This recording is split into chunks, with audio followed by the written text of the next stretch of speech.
Il y a 10 ans disparaissait Jules Chungu Wembadio Penekikumba Papa Wemba. La star mondiale rendait son dernier soupir sur une scène musicale. 10 ans après, aujourd'hui, les plaies se sont refermées, la douleur s'est estompée et le monde entier célèbre aujourd'hui l'icône planétaire. Nous verrons ici sur ce plateau que retenir de cette star planétaire disparue il y a 10 ans, je viens de le dire.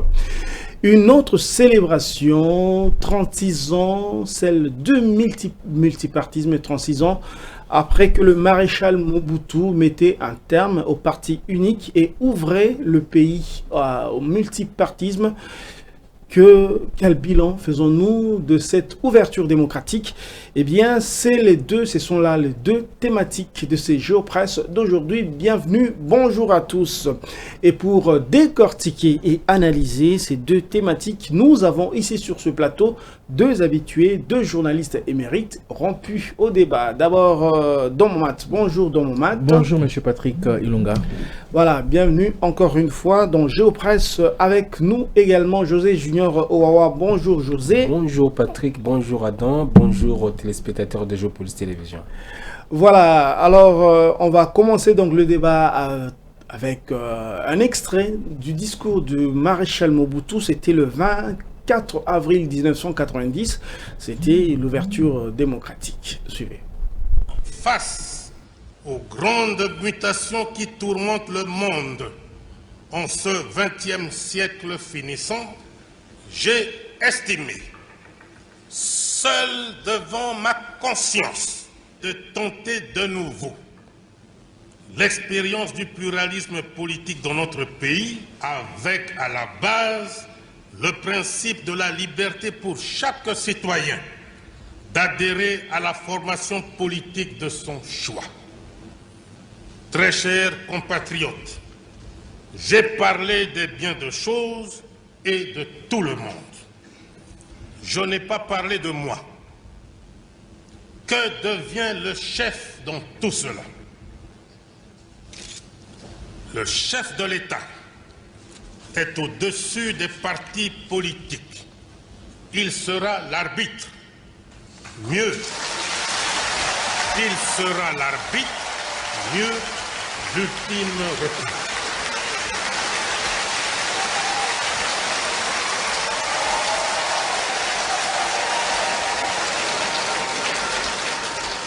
Je vous annonce que je prends ce jour congé du mouvement populaire de la Révolution pour lui permettre de se choisir un nouveau chef devant conduire.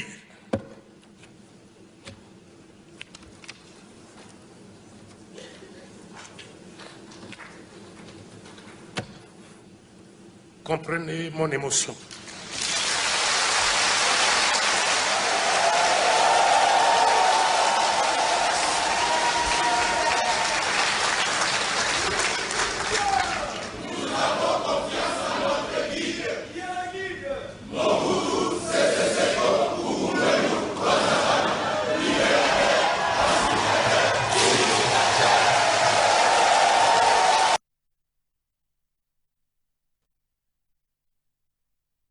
Voilà, merci à la régie pour cet extrait. En tout cas, on se rappelle, c'était le 24 avril 1990, un événement à l'époque très célébré, très fêté. Mais aujourd'hui, José Juro, on va commencer avec vous. 36 ans après, quel bilan pouvons-nous faire de l'ouverture démocratique? Est-ce qu'on peut dire qu'il y a eu des avancées? Est-ce qu'il y a régression? Vous avez la parole. Alors, merci beaucoup Patrick Ilunga. Effectivement, quand on va sur papier, parce que l'objectif de ce discours, comme vous avez dit, l'ouverture politique que le pays a pu connaître les années 90, on peut aujourd'hui dire qu'il y a eu effectivement certaines avancées. On peut noter par exemple l'organisation régulière des élections dans les pluralismes politiques assumés aujourd'hui depuis 2006 avec l'organisation de premières élections générales dans le pays pays. On a eu, après la sortie du pays de la transition 1+4, qui a consacré l'élection d'un président de la République avec un gouvernement issu de ces élections, c'est-à-dire un gouvernement composé de gens qui avaient la majorité au niveau de l'Assemblée nationale. Et on peut dire effectivement qu'il y a eu cette évolution dans ce sens-là, d'autant plus que ce discours de 90 avait comme objectif, 94 avait comme objectif 90, le 24 avril 1990. Avait comme objectif effectivement d'instaurer ce multipartisme qui est sorti, on le rappelle, dans un contexte particulier, à l'issue de l'organisation de ce qu'on appellerait à l'époque la conférence nationale souveraine. C'est à l'issue de cette vague de démocratisation qui concernait pas que la République démocratique du Congo, c'était tout le pays, en tout cas au niveau du continent africain. Je rappelle que c'était à l'inauguration, justement, l'écroulement du mur de Berlin qui séparait Berlin-Est, Berlin-Ouest, qui l'Est est dirigé par les Soviétiques, l'Ouest est dirigé par le bloc occidental qui est piloté par les Américains.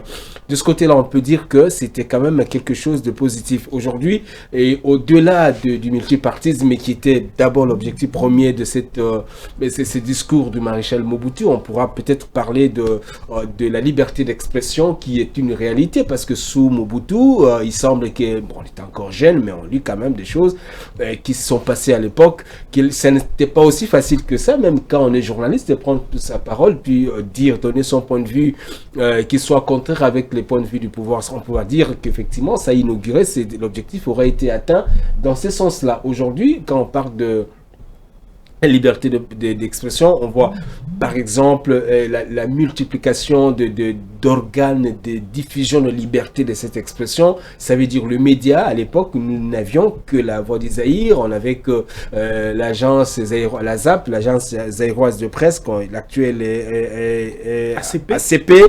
On a vu, il y avait l'émergence aujourd'hui de beaucoup d'organes de presse et de communication. Aujourd'hui, la RDC compte de millions, des centaines, je veux dire, des centaines de télévisions, des centaines de chaînes de radio, des centaines de titres de journaux, des centaines de sites d'information, ce qui veut dire que la parole politique a été effectivement libérée. Au-delà de la liberté d'expression, on parlera par exemple aussi de cette libéralisation dans le secteur de partis politiques. Le parti politique, à l'époque, nous n'avions que le MPR, les mouvements de libération, les mouvements populaires de la révolution, le parti État, les partis du président Mobutu.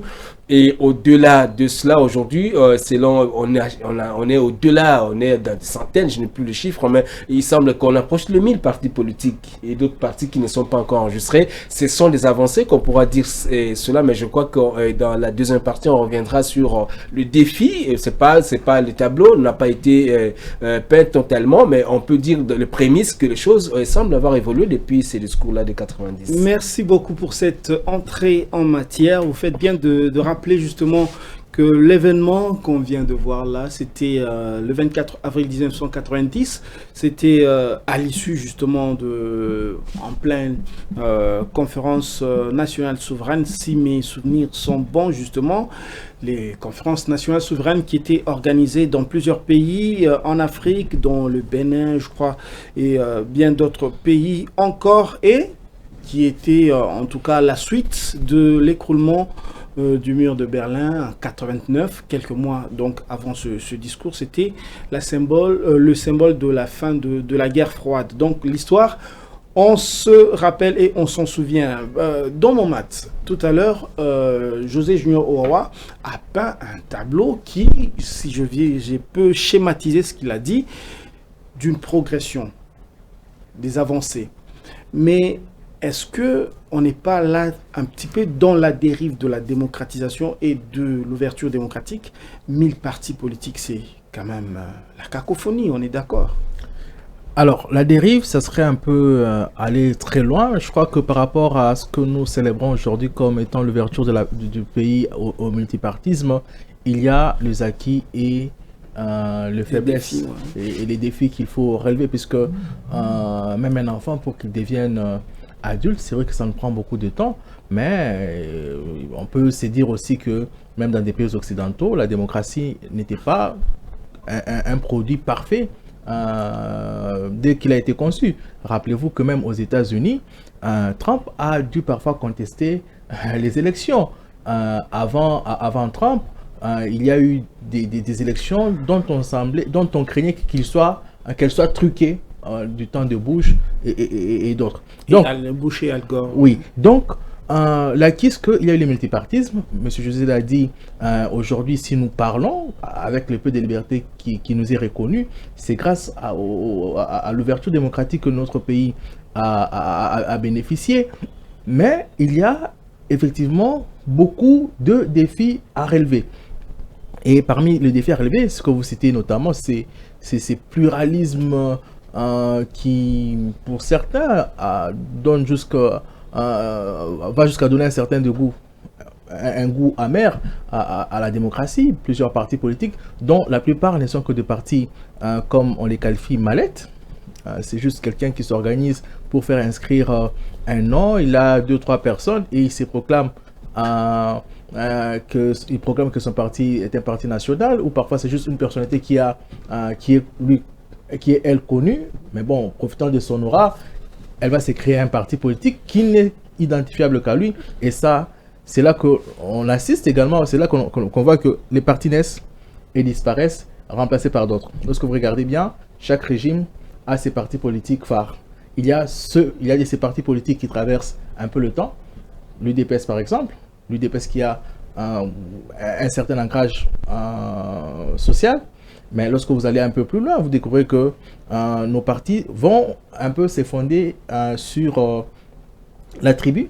Lorsque vous allez prendre d'autres partis, par exemple dans le Bandundu, qui y ont pu aussi traverser les âges, vous allez reconnaître un peu de la fibre tribale.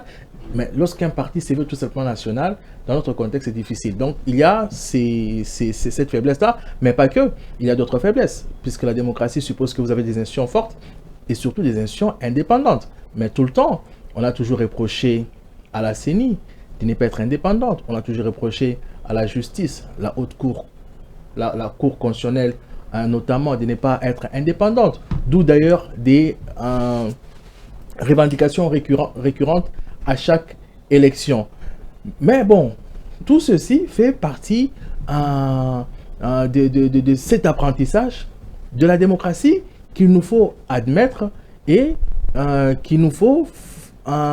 sur lesquels il nous faut travailler pour améliorer. Mais malheureusement, ce qui est aussi un constat, c'est que nous semblons nous contenter, ou le pays semble se contenter de se retrouver dans ces décors un peu chaotique de la démocratie, une démocratie ballottante. Et ça, c'est ce qui laisse présager le mauvais jour, puisque c'est une évidence. Il faut aller de mal en bien et de bien pour atteindre les meilleures choses. Ce qui ne semble vraiment pas être le cas, puisque nous perpétuons finalement les mêmes erreurs. Or, rappelez-vous, un adage latin dit, lorsque vous avez commis une erreur, c'est tout à fait normal. Mais si vous reprenez la même erreur, ça devient diabolique. On ne peut pas expliquer qu'à chaque élection, qu'on ait les mêmes problèmes. On ne peut pas expliquer qu'à chaque fois qu'il faut élire le président de la CENI, qu'on ait les mêmes problèmes. On ne peut pas expliquer qu'à chaque fois qu'on doit organiser les élections, que nous ne puissions pas être préparés à les organiser dans les délais constitutionnels. C'est un problème. Du temps de Kabila, on a connu ça. Là, pas plus tard qu'hier, il a été dit que voilà, avec tout ce qu'il y a, insécurité,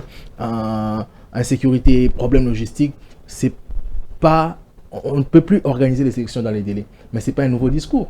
C'est le discours qui date de leur Kabila. Quand on voit tout ça, on s'est dit, est-ce que on est en train de nous contenter de la médiocrité? Parce qu'il nous faut avancer. On a déjà acquis la démocratie qui a permis l'organisation des élections, l'alternance politique. Mais est-ce que nous ne voulons pas avancer? Voilà, il faut donc avancer. Si je peux résumer votre pensée, c'est que vous dites qu'il y a des avancées, mais vous êtes quand même un petit peu mitigé. On va dire, vous avez peint un tableau mitigé de l'avancée démocratique. Restons un petit peu, José Junior Roy, sur la question on parle de multipartisme, donc beaucoup pluralité des partis politiques. On est d'accord, la parole libérée, ok. Ça, c'est une autre question. Mais que répondez-vous à ceux qui estiment que on peut s'inspirer la RDC peut s'inspirer de grandes démocraties comme les États-Unis d'Amérique pour ne pas peut-être avoir un parti unique, mais avoir des blocs suffisamment représentatifs qui se résumeraient peut-être à 5-6 partis politiques, mais des grands blocs, au lieu de se retrouver devant peut-être 1000 partis, vous vous retrouvez avec 30 000 candidats députés. Que répondez-vous à ces gens-là? Bon, je crois que, avant peut-être de répondre à cette question, je voulais peut-être revenir sur ce que Domoma était en train d'avancer tout à l'heure. Et quand vous regardez la philosophie, la constitutionnalité, je veux dire la cartographie, voilà, j'ai la cartographie de la sociologie de l'espace politique de la RDC, l'univers politique de la RDC, avec tout ce qu'il y a comme parti politique. On a parlé de presque 1 millier. Aujourd'hui, cela montre effectivement, et il est revenu sur l'ancrage tribal souvent des partis politiques aujourd'hui. Quand vous voyez par exemple le parti comme le PALU du Gizenga. D'abord, c'est quoi le Palou? Vous allez, par exemple, de recoins du pays, dans l'extrême nord du pays, vous trouvez difficilement les drapeaux de Palou là-bas. Mais quand vous allez à Gungu, vous allez dans le Grand Bandundu, vous retrouvez là-bas parce que le leader fondateur, lui, venait effectivement de ce coin du pays. Vous allez, par exemple, de partis importants comme l'UDPS aujourd'hui, c'était bon, jusqu'avant l'élection de 2018, ce n'était pas aussi représentatif que ça sur l'ensemble du pays. Effectivement, il y avait eu des gens, des leaders à l'époque de la constitution de l'UDPS. On avait quand même les 13 parlementaires qui représentaient, qui revenaient de 4 coins du pays. On pouvait dire qu'il y avait une certaine... C'était bien en 90. Mais jusqu'avant l'élection de 2018, c'était quoi? C'était d'abord le PPRD. Quand vous mangez peut-être le privilège de sillonner une bonne partie de partis sur le fond, vous allez dans les Katanga, les Kivu, la Grande Orientale, vous partez dans ce coin là-bas, c'était d'abord le PPRD de Joseph Kabila. Mais l'UDPS, c'était quoi? C'est d'abord le Kasaï. Le Kasaï, même pas le Kasaï à 100%, parce que vous allez chez dans les Sankuru, pour ne pas tribaliser les débats, vous allez dans le Sankuru, vous trouvez pas forcément les partis UDPS comme tel. Comme ça, vous trouvez d'abord le parti, le CCU de Mende, vous trouvez d'autres partis politiques dont les leaders sont originaires de ce coin-là. Et quand vous revenez vous allez dans les Kasaï, les grands Kasaï, c'est d'abord l'UDPS, comme je le disais tout à l'heure. Donc c'est ça le grand défi que nous avons dans ce pays. Le parti politique qui devait être le porteur de projets de société, de projets politiques pour le bien de l'ensemble du pays, ça se cristallise beaucoup plus autour des individus qui sont les leaders politiques. Il a dit la difficulté quand nos partis politiques à pouvoir exister subsistant leurs leaders. Souvent, le parti politique meurt avec le leader fondateur. On a quand même des exemples réussis aujourd'hui. Vous avez par exemple l'UDPS qui survit avec la mort de Tiens Tshisekedi. Est-ce que c'était forcément cela? Parce que c'est dans l'entêtable, c'est pas parce que l'UDPS était déjà au pouvoir que ça pouvait créer cela. Tout ça sont des questions que les politologues pourront peut-être apporter des réponses, mais nous, en tant que journalistes, on analyse les faits, et c'est les faits que je venais de vous présenter. Vous parliez tout à l'heure des blocs représentatifs, des grands blocs. Le bipartisme, ça s'appelle le bipartisme. Le bipartisme n'est pas quelque chose qu'on doit édicter, parce qu'au Ghana, ça existe comme ça. Il y a, je crois, 3 ou 4 partis politiques qui sont autorisés à fonctionner. Et c'est pas vraiment ça la solution. Les leaders politiques doivent être eux-mêmes pas des individus, et les partis politiques ne doivent pas résister et exister autour des individus. Les partis politiques doivent exister autour de projets de société. Aux États-Unis, ça n'a pas été dit quelque part, à moins que je me trompe, sur une loi quelconque, sur un document que les États-Unis doivent avoir 2 partis politiques. Non, il y a d'autres partis. Donc peut-être dans l'opinion, on pense que dans l'imaginaire collectif, on a l'impression qu'aux États-Unis, vous avez les démocrates et vous avez les républicains. Non, il y a beaucoup de partis politiques là-bas. Mais sur le plan national... Oui, la représentativité, j'en reviens. La représentativité fait que ce sont les partis centenaires qui sont là et qui sont revenus après depuis l'instauration de la démocratie aux États-Unis, ce fait que ce parti-là représente deux blocs. Quand on vous dit les libéraux, on vous dit les républicains, on connaît leur philosophie politique, on vous parle des démocrates, et ce sont des socialistes, un peu comme ça. Et les autres sont des républicains, c'est-à-dire des gens de la droite, comme on appellerait la droite en France. Et ces partis politiques doivent être des représentations de la philosophie de gestion. Vous pouvez ne pas le vouloir, mais la science a déjà résolu tout ce problème. Quand on dit de par votre façon de penser la société, on peut directement vous classer que vous êtes de cette telle obédience politique. Et c'est comme ça que la différence, c'est que là-bas, Donald Trump va quitter le pouvoir aujourd'hui, et il n'est pas d'ailleurs même le président de ce qu'on va appeler le républicain. Il est le chef de file parce qu'il est le président de la République. Mais il y a un président pour ce parti politique-là qui pèse même plus que le président de la République. Donc c'est cette situation qui doit vraiment caractériser nos partis politiques pour que ça quitte les individus. Par exemple, si vous voyez les partis comme l'UDPS, on dit UDPS Tshisekedi. Donc c'est identifié à une personne. UDPS c'est UDPS Kibasa, UDPS c'est telle chose. Mais ce sont des choses qu'on doit bannir. Ça doit être, on sait que l'UDPS en principe dans ce pays, UDPS, PPRD, UNC, tous ce parti politique, vous prenez les Kabound, vous prenez les Palus, ce sont des partis politiques qui appartiennent à ce qu'on appelle la gauche politique. C'est-à-dire que ce sont des gens qui sont des socialistes, c'est ce qu'ils sont des partis qui sont en train de promouvoir la social-démocratie. Hein? Voilà. Et c'est tout ce parti politique ne devait pas être de partis politiques à part. PPRD, je cite, PPRD, UDPS, Palus, la coalition de Kabound, tous ces partis socialistes devaient appartenir à un bloc politique, faire un seul parti politique.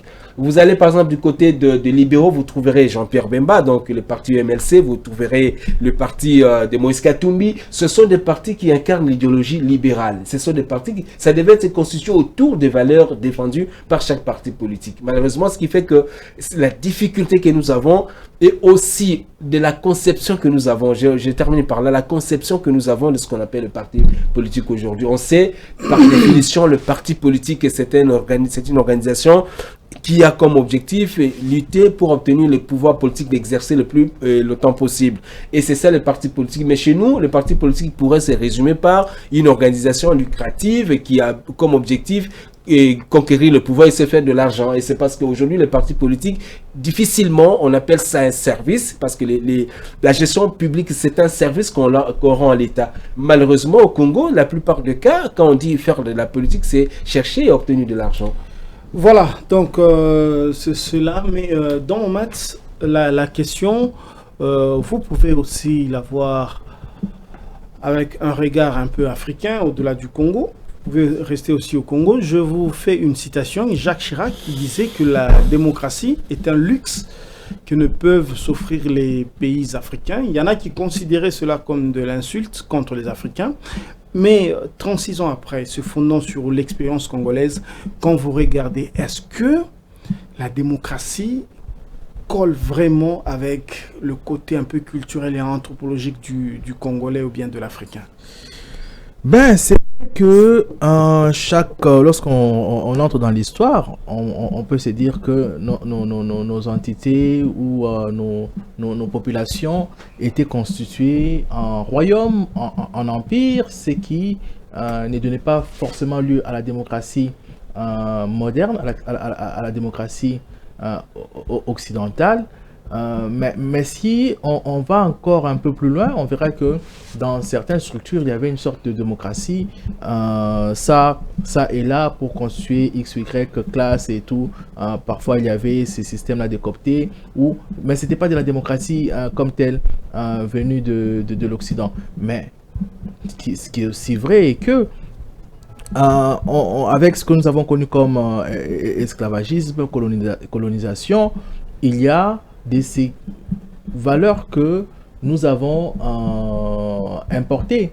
Et rappelez-vous, lorsque le président Mobutu va parler du retour à l'authenticité, il sera corrigé par le cardinal Maloula, je crois, qui va lui dire non, disons recours à l'authenticité, parce que nous n'allons pas tout rejeter, nous allons nous inspirer de certaines valeurs, d'où on parlera du recours à l'authenticité. Et dans le recours à l'authenticité, on peut mettre la démocratie. Mais comme c'est quelque chose qui n'est pas facile à installer, il faut admettre que chaque pays puisse y aller à sa manière. Aujourd'hui, par exemple, des pays africains comme le Ghana, c'est de l'alternance politique depuis des années. Le Bénin, pas loin du Ghana, là encore, on vit une certaine démocratie à leur rythme, mais ça va. Et c'est là, avec le temps, puisque il faut savoir aussi que chaque peuple mérite ce qu'il a, les dirigeants qu'il a, on dira tout ça, mais ça dépend aussi de ce que la population veut avoir comme modèle de gestion. Et ça, il faut se le dire. Hein.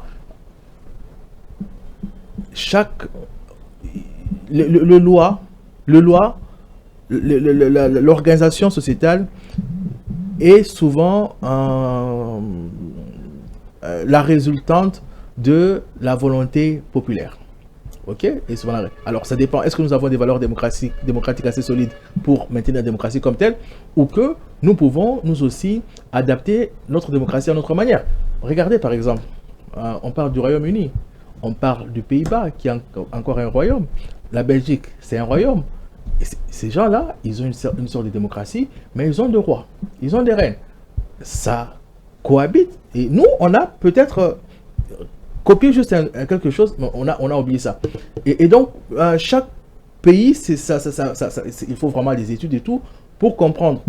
Aujourd'hui, partager entre le traditionnalisme et le modernisme, quelle est la bonne approche pour nous de la démocratie? C'est ce qu'il faut, c'est ça qu'il faut travailler. Ce sont des études comme ça qui doivent être menées pour que nous puissions nous l'appliquer à notre manière, selon que nous la comprenons, selon que nous voulons la vivre. Et c'est pas forcément dire que Jacques Chirac avait raison. Non, loin de là, parce que moi j'estime que chaque population vit selon ses réalités, et la démocratie, elle peut être bonne, mais elle doit peut-être être adaptée à notre façon de réfléchir, à notre façon de la vivre. Voilà, on va donc terminer avec cette thématique, avec la dernière question que je vais poser à José Junior Wawa. Ce sera aussi une citation de Mobutu. Alors, avant même de poser la question, c'est un rapport toujours avec cette question. Au Burkina Faso, le président en place, qui remet maintenant en cause la démocratie, dit non, non, non, c'est pas un truc pour nous. Maintenant, la question que je vais poser, Mobutu disait, on ne veut pas d'un monde d'opposition. Ça, c'est l'Occident qui dit du choc des idées, jaillit la lumière. Nous, c'est la palabre africaine, c'est la concorde qu'on cherche. Et il disait, on ne veut pas d'un monde d'opposition, on veut un monde de juxtaposition. Est-ce que vous direz, comme dans mon match tout à l'heure, que le Congolais doit vivre la démocratie, mais à leur manière, pas forcément à la manière occidentale? Bon, c'est ça, il peut avoir raison, parce que la difficulté que nous avons de copier souvent les modèles, même notre façon de parler, notre façon de s'habiller, notre façon de penser, souvent c'est copier, alors que les gens ne copient pas, les gens s'inspirent de ce qui s'est fait, de ce qui est bon, pour faire votre propre modèle. C'est ce qu'on appelle, sinon, si vous ne le faites pas, vous devenez ce qu'on appelle un aliéné, donc des gens qui ne réfléchissent pas par d'eux-mêmes, donc ça par eux-mêmes. C'est ça la difficulté. Je ne dirais pas peut-être comme le président Mobutu ou le président Compaoré, le président Traoré du Burkina Faso, parce que les politiques, souvent quand ils font ces genres de déclarations, parce qu'il y a un projet politique derrière ça, parce qu'il a un agenda politique qu'il voudrait tout simplement implémenter.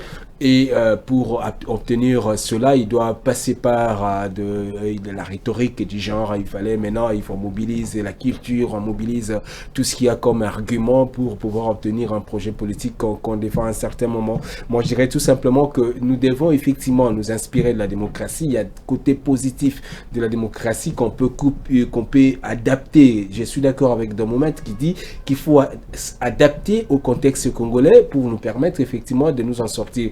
Et imaginez à l'époque, Joseph Kabila parlait de la démocratie qui coûtait à l'État congolais plus d'1,5 milliard de dollars, donc pour organiser un cycle électoral qui était même partiel, parce qu'il n'y a qu'avec Tshisekedi qu'on a obtenu l'élection locale, dont on a même du mal aujourd'hui. Le pouvoir politique a du mal à payer les élus locaux qui ont pourtant concourir à ces élections et qui doivent être prises en charge par l'État. Il y a, je crois, à l'époque de Denis Kalume, il a produit un document dans lequel on montre qu'on a plus de, au-delà de 1000 à 2000, même de 10 000 personnels politiques que l'État congolais doit rémunérer si jamais on appliquait ce qui a été écrit dans notre constitution, c'est-à-dire l'élection jusqu'au niveau des échevins, les chefs d'avenue, et nous devons avoir ces personnels-là pour payer régulièrement. Et c'est tout ça, c'est les coûts de la démocratie, parce qu'on veut décentraliser la parole publique, on veut décentraliser les modes de gestion, on veut décentraliser la façon de faire les choses. Mais est-ce que c'est adapté à notre contexte? C'est ça. Mais je considère que la démocratie a ses côtés positifs, notamment la possibilité que ça donne, ça octroie des citoyens. Parce que l'autre fois, la politique était réservée à une élite quelconque, qu'il faut appartenir à une famille quelconque pour se trouver, avoir de la chance de pouvoir être au sommet de l'État, avoir droit au chapitre, c'est-à-dire gérer quand même la cité. Mais aujourd'hui, avec la démocratie, vous et moi qui sommes des citoyens lambda, nous pouvons aussi concourir comme tout le monde et obtenir un mandat politique pour gérer et décider sur ce qui va se faire, donner certaines orientations dans ce sens-là. Donc, les discours politiques, il faut prendre toujours ça avec le passé, parce que les acteurs ont toujours un agenda derrière ça pour faire promouvoir un projet politique. Je ne vois pas en mal. Pourquoi? Parce que nous ne sommes pas des royaumes, nous sommes des pays, nous sommes des démocraties, nous sommes des républiques plutôt. Nous sommes des républiques où on s'attend à ce qu'il y ait des règles légères qui doivent être implémentées, où un président gère, pas seulement au niveau du président, un président est géré pendant un certain moment, et que le même peuple qui lui a donné ce pouvoir-là puisse dire effectivement, Monsieur le Président, nous t'aimons bien, voilà ce que la loi dit, vous avez fait vos 2 mandats, vous avez fait vos 3 mandats, ça dépend de comment les règles du jeu auraient été définies. Je crois que c'est comme ça qu'il faut faire. Il faut que nous adaptions la situation, les modèles inspirés de l'extérieur pour que ça soit adapté à nos contextes traditionnels, nos contextes locaux, pour nous permettre effectivement de pouvoir expérimenter ces genres de choses. Voilà, fidèles téléspectateurs, bienvenue. Si vous venez de nous rejoindre, vous êtes en train de suivre Géopresse et aujourd'hui nous célébrons, moi en tout cas, ces 2 anniversaires importants. D'abord les 36 ans de l'ouverture démocratique, mais également, comme je l'ai annoncé au sommaire, c'est les 10 ans de disparition de Papa Wemba. Il y en a qui disent, un jeu de mots important, 10 ans d'immortalité de la star planétaire, donc Jules Shungu Wemba Diopene Kikumba, dit Papa Wemba, dont on vous propose d'abord un portrait fait par nos confrères de Radio France Internationale. Suivez.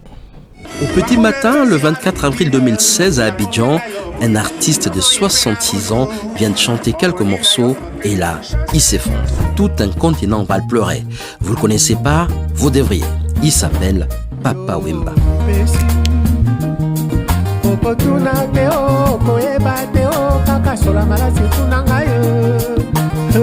On est en 1949 au Congo belge. Un gamin né dans une famille modeste. Sa mère est pleureuse professionnelle.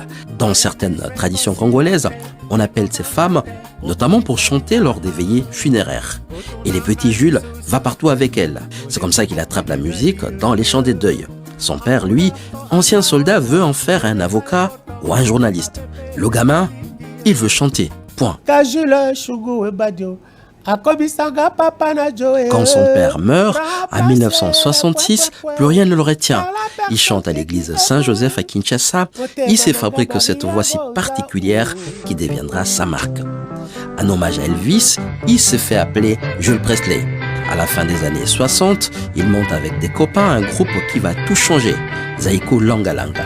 Leur truc, prendre la rumba congolaise, cette musique des guitares et des cuivres qui fait danser les continents depuis les années 1930, et la bousculer, l'accélérer, y mettre de la batterie, et ça prend tout de suite.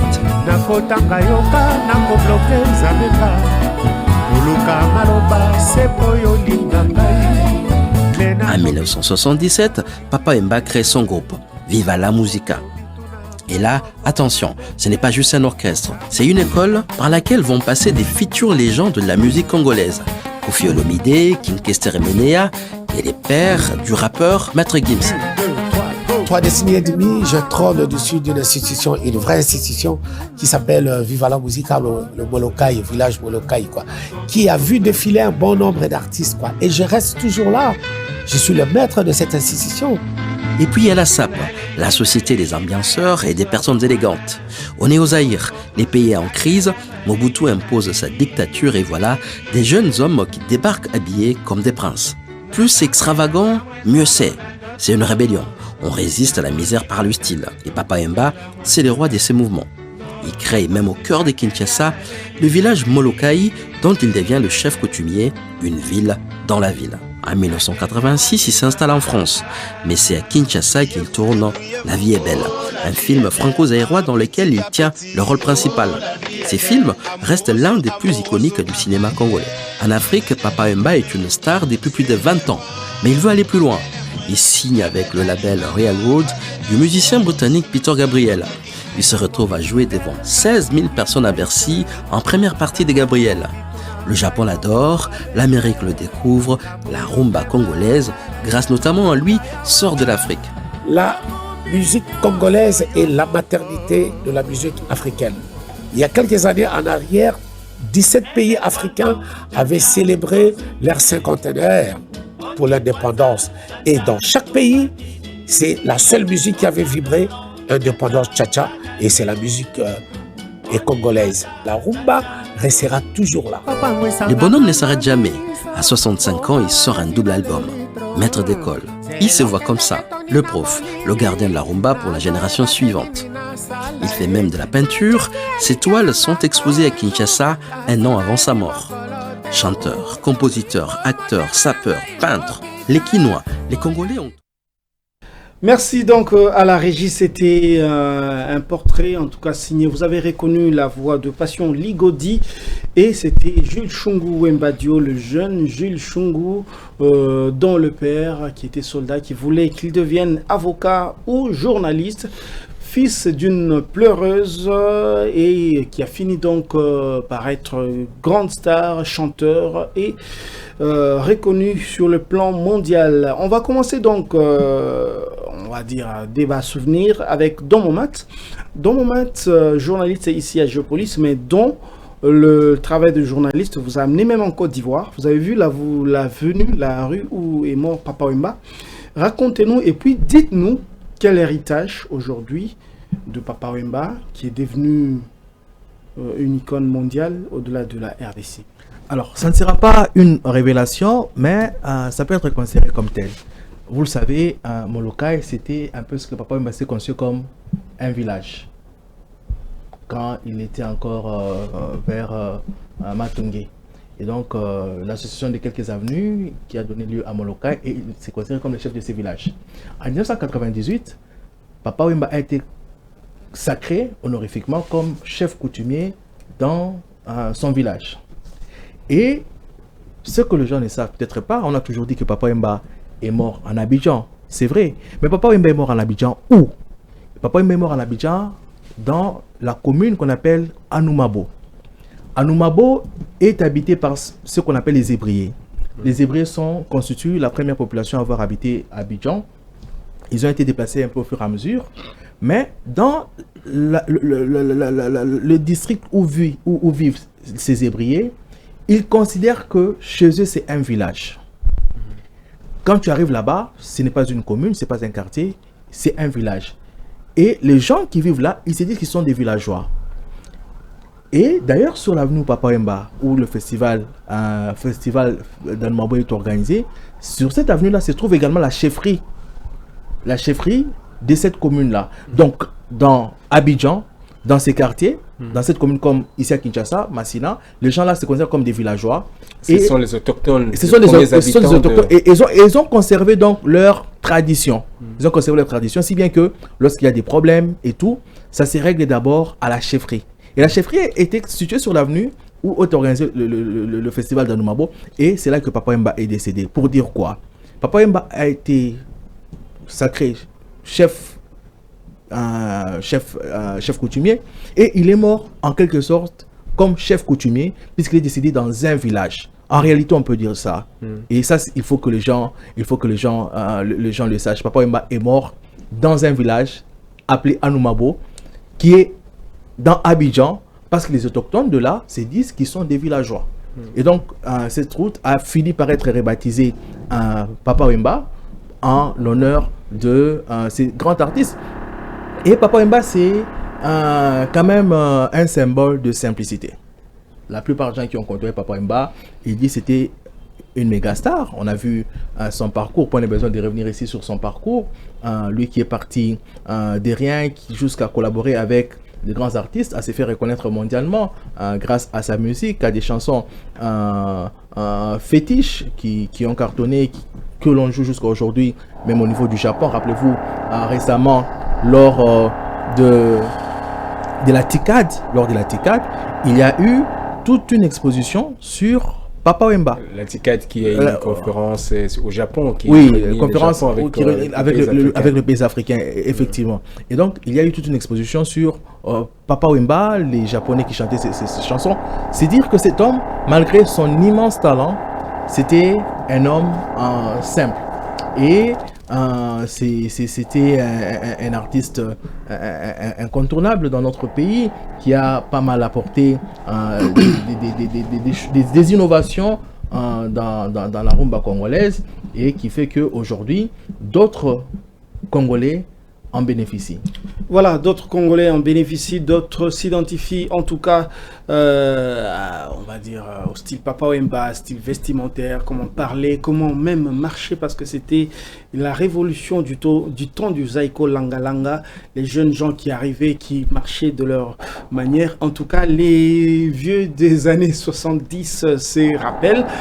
Nous, aujourd'hui, en 2026, 10 ans après la disparition de Papa Wemba, c'est vrai que José Junior Owawa, les États-Unis d'Amérique ont fondé leur légende autour de Hollywood, autour du blues et du jazz, par exemple, avec des figures comme Louis Armstrong, Duke Ellington ou bien des Josephine Baker.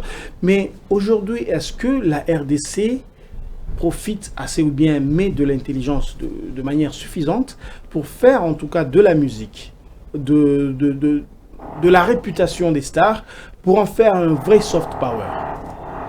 Oui, c'est ça. Comme on l'a dit tout à l'heure, l'héritage de Papa Wemba est tellement lourd à porter par la jeunesse congolaise que aujourd'hui il est d'abord un modèle de courage, un modèle de persévérance, un modèle de détermination, parce que pendant 2 années il commence sa musique vers les années 60, où il quitte à 69, je crois 10 ans après il quitte les Zaiko et pour fonder à il s'est fait le coller et finalement il crée à des années 77, je crois, son propre groupe musical. Et après ça, vous avez suivi... Qui est devenu une institution. Viva la Musica. Ouais, Viva la Musica, parce qu'il a créé ce groupe-là, il est parti de rien, comme on l'a dit tout à l'heure. Quelqu'un, comme vous l'avez rappelé à l'entame de votre émission, qui devait devenir journaliste. C'est quelqu'un qui vient d'une situation sociale très modeste, et finalement, pour gravir les échelons, pour devenir, être au devant de la scène, et puis occuper les premières loges de projecteurs, c'est quelque chose qui avait inspiré suffisamment la jeunesse. Et aujourd'hui, à la mort de Papa Wemba en 2016, il y a eu beaucoup d'initiatives de la part du pouvoir public, notamment on a pris son domicile, sa résidence pour en faire un musée.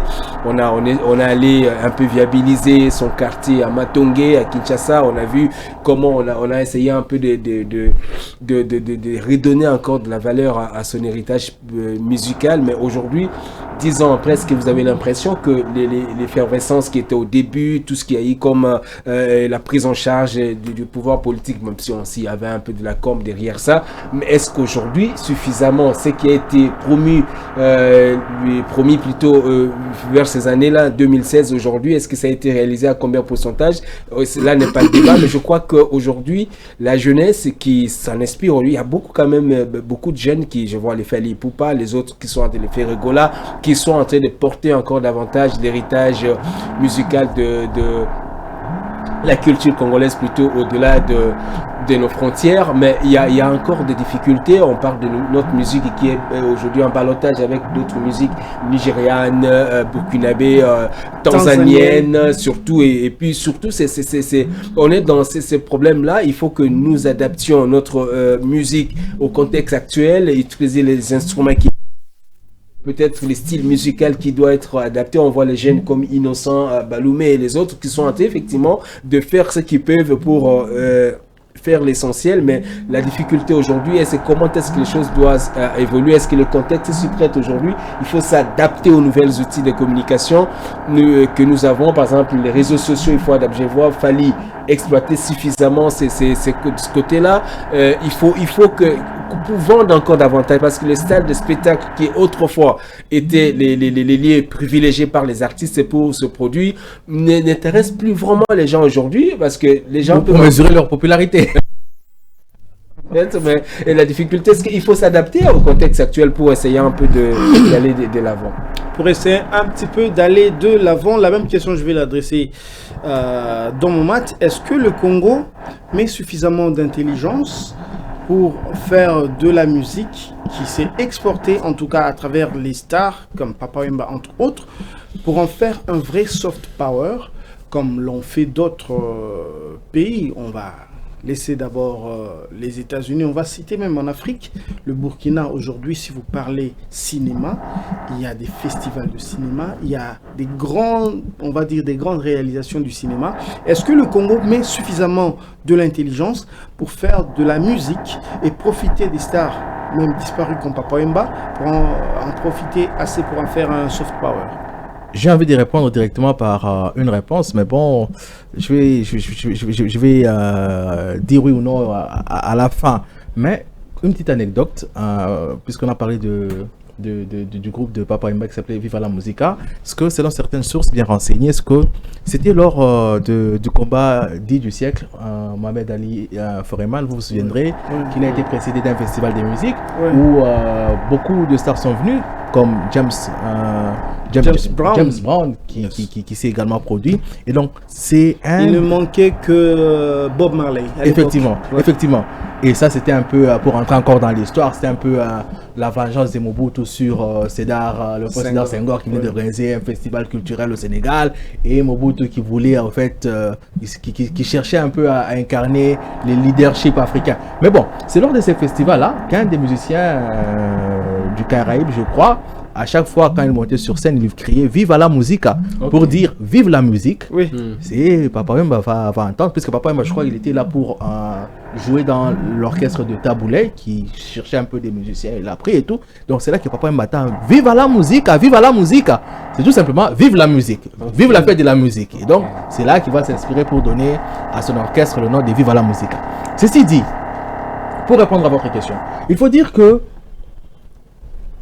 à l'intérieur du pays, le politicien savent bien se servir des musiciens pour leur promotion. Ça, c'est un fait indéniable. Mobutu, candidat.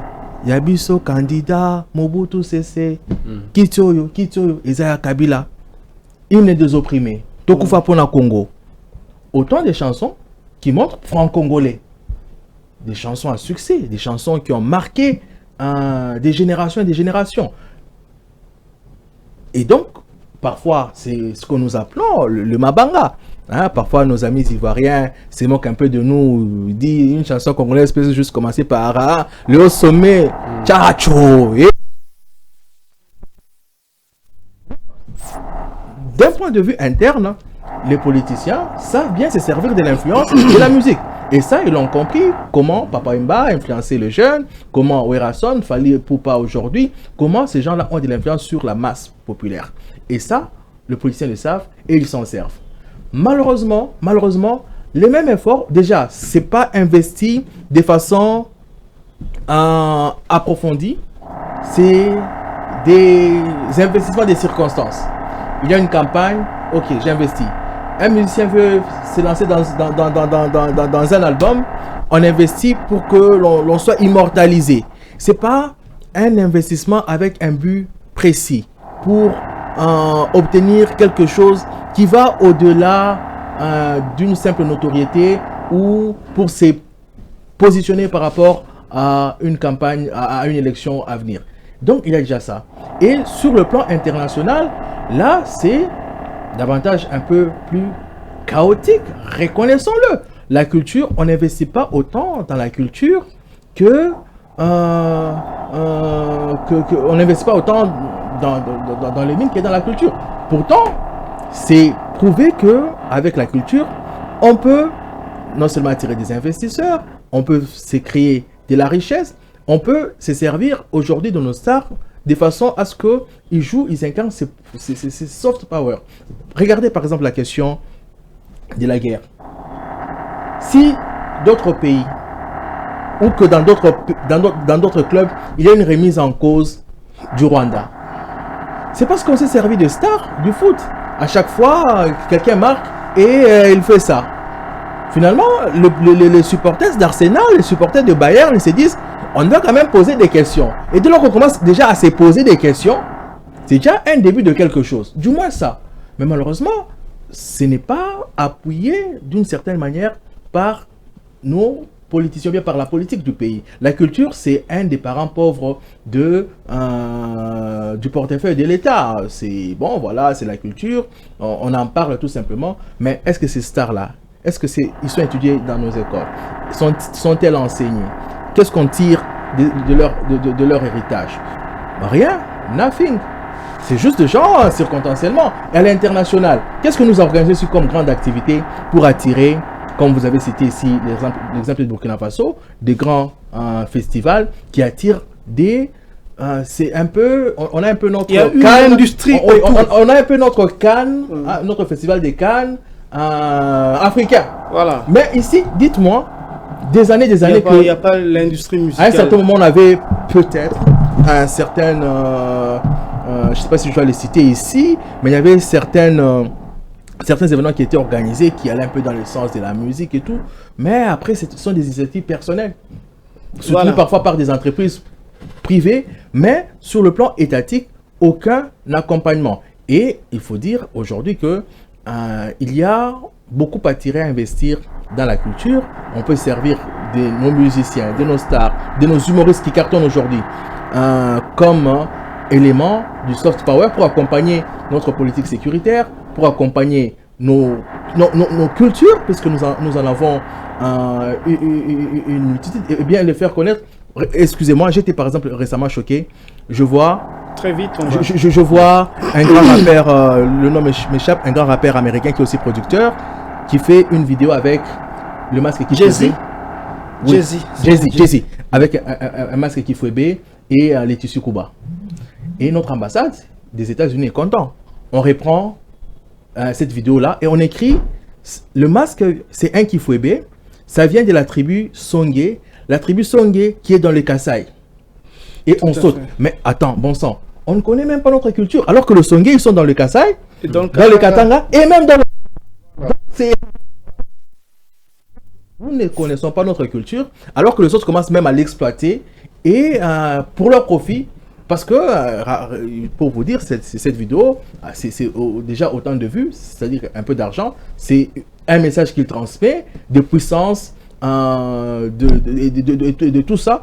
Mais nous-mêmes, nous ne savons rien faire de tout ça. Voilà, et donc pour clôturer sur cette question et même clôturer l'émission, on va peut-être revenir sur Papa Wemba. On est des cultures bantoues, on le sait.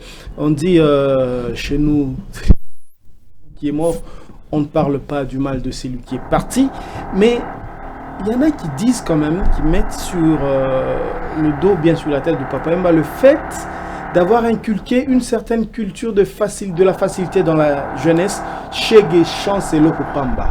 Qu'est-ce que vous avez envie de dire? Est-ce que aujourd'hui les artistes sont vraiment des vrais, des gens qui façonnent la société? Que répondez-vous à ceux qui estiment que donc Papa Wemba, à travers ce slogan Chege Chance et Lokopamba, a inculqué la culture de la facilité dans la jeunesse?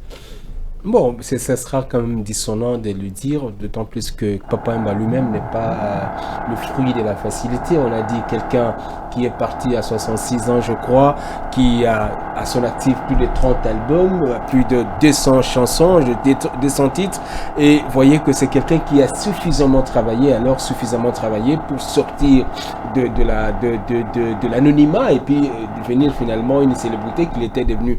Oui, les chansons peuvent s'expliquer comme ça. Bon, les problèmes de Chege et Loko Pamba, c'est généralement, ça veut tout simplement dire qu'on peut devenir de rien pour arriver quelque part. Mais c'est ça malheureusement la réalité de notre société. Et les musiciens, qu'est-ce qu'ils font? Ils ne font que raconter notre société, bon, même s'ils la façonnent d'une certaine manière, mais ce sont des pratiques qui sont ancrées dans notre quotidien, dans notre culture, et qu'il faut plutôt lutter pour s'en sortir dans ce sens-là. Je termine par ce que Don a dit. Il y a des initiatives qui sont prises par le pouvoir public. J'ai vu l'année dernière, il y a eu un grand festival, on appelait ça le festival de la musique et de la culture. Ouais. Mais le problème, ce n'est pas d'organiser des festivals. Le problème, c'est de faire le suivi de ce qu'on a dit. Comme je vois, même dans les grands forums, on a eu de grands forums sur le plan économique. Mettre en place une vraie industrie musicale. Parce que c'est ça les termes que je venais justement. La musique doit être plutôt une industrie. C'est un peu comme la défense nationale, ça peut être un peu comme les footballs. C'est pas que le gouvernement doit toujours sortir de l'argent pour financer. Voilà, il y a les footballs doit être aussi une industrie, au même titre que la musique, comme dans tout ce que nous connaissons de la société. L'éducation, comment je veux dire, pas l'éducation, je vois l'agriculture, la pêche, l'élevage, tout ça, ça doit devenir des industries pour être des structures qui peuvent produire du financement et pour s'autofinancer. C'était notre regard, oui, très bien. Pour ajouter à ce que José vient de dire, parce que avant, ce qu'on reproche à Papa Wemba d'avoir dit Chege chante le Loko Pamba, il explique, même lui, il y a des chansons où il dit, il envoie parce qu'on lui a aussi reproché de dire aux gens habillez-vous, mais vous n'avez rien. Mais avant, il y a de ces chansons-là qui disent aussi il faut d'abord travailler. Et parfois, il met aussi en garde de mauvaises pratiques. Le corrobore un truc qui chante. Ah oui, voilà. Ce sont des chansons qui vulgarisent par rapport, par exemple, aux Congolais qui vivent dans le banditisme, la vente des drogues et tout. Donc, il y a aussi cet aspect-là de l'artiste qu'il faut mettre en valeur. Alors, c'était notre regard holistique et un coup kaléidoscope à travers cette icône à qui Géopolis rend hommage justement. Donc remerciements à mes confrères ici sur le plateau, Domomat et José Junior Owawa. Géopresse, c'est ici la fin de parcours. On va donc se quitter avec l'espoir de se retrouver la semaine prochaine avec une autre thématique, mais ce sera toujours avec le même plaisir. À la semaine prochaine.